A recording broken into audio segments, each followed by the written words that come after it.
Hi everyone, I'm back. So today I thought we'd start right away with how to get started doing genealogy and doing ancestry work.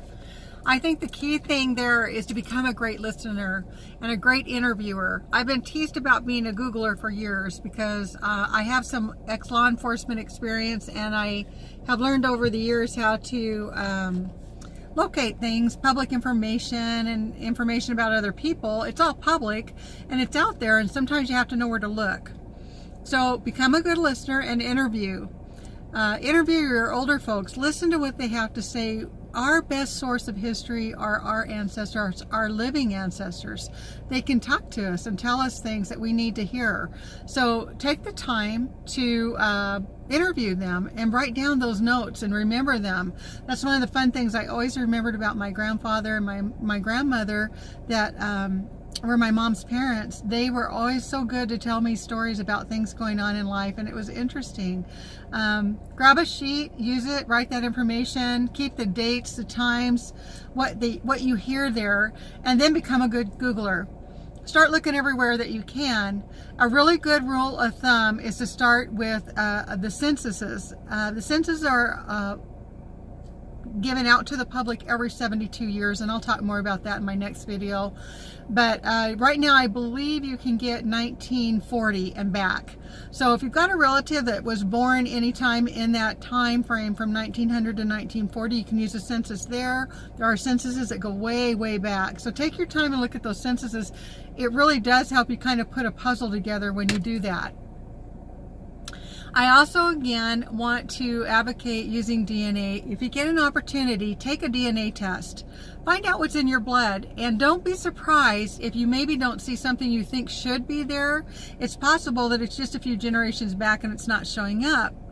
The other thing is that you might do a DNA test and it'll be a little bit different than your brother or sister's DNA test, because DNA, if it was 100% the same for everybody, none of us would look any different. So it's not always going to show. Don't be discouraged, but I think it gives you a great resource to maybe find a place to look if you end up on a different continent or in a different state. It's nice to be able to use that information to go, yeah, you know, I think my DNA showed me that. Get those stories down. I remember one of the things that I have figured out from my grandfather, who nobody told me this. I figured it out by putting pieces together.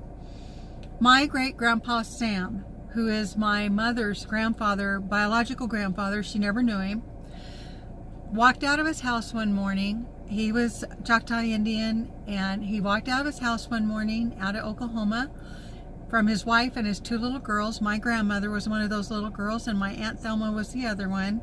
I believe my Aunt Thelma was about 4, and my grandmother was just a year old, and he was never seen again. 7 years later, my grandmother had to go to probate court and declare him legally dead. Now, I don't know what happened to him, but I was able to put together those pieces of that puzzle before I ever met any relative that could tell me anything about my grandpa Sam that they knew.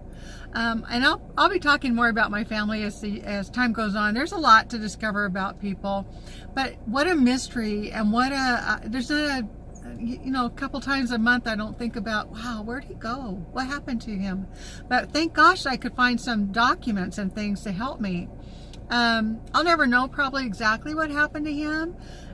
It's so many years back that somebody who was living during that time probably isn't living now. So let me just encourage you too. So use your documents, use your stories, and when you get information, get some kind of ancestor chart to write it down on. These are really helpful. You start with you, and then you can put your parents, and then go start working back lines and keep good details on that. I recommend using a pencil because so many times you're going to erase, you're going to find something, or maybe you're going to find 2 or 3 names that this one person's under, and it's just great information.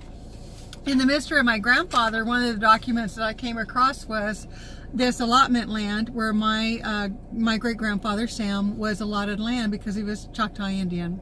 So, I mean, you just never know what you're going to find out there. Don't be discouraged. In today's artwork, I went ahead and made these beautiful earrings. I make the frame, and I love the native feel of them with the turquoise colored beads and the beautiful sunrise of the orange and the red and the yellow involved in that. I really love what I do with my art. Again, I'm so happy and so grateful for the experiences I've had through Ancestry and how it's just breathed a whole new life for me into my artwork and stuff. So let me just go over one more time. So we talked today about how just get started, interview, write down the information, go to Google, find those sources and start finding your information. Document it, get your chart. You can go on Google, you can find all sorts of family charts, get your chart that you like, print it out, and then just keep copies of it.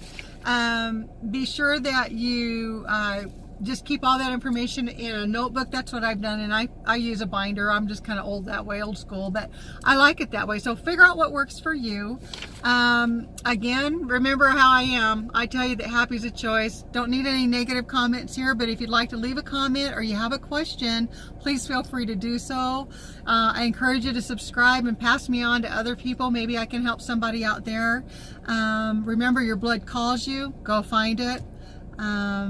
Native by Heart Art by Sean Shelton. Thanks, you guys, and I'll talk to you again soon. Bye-bye.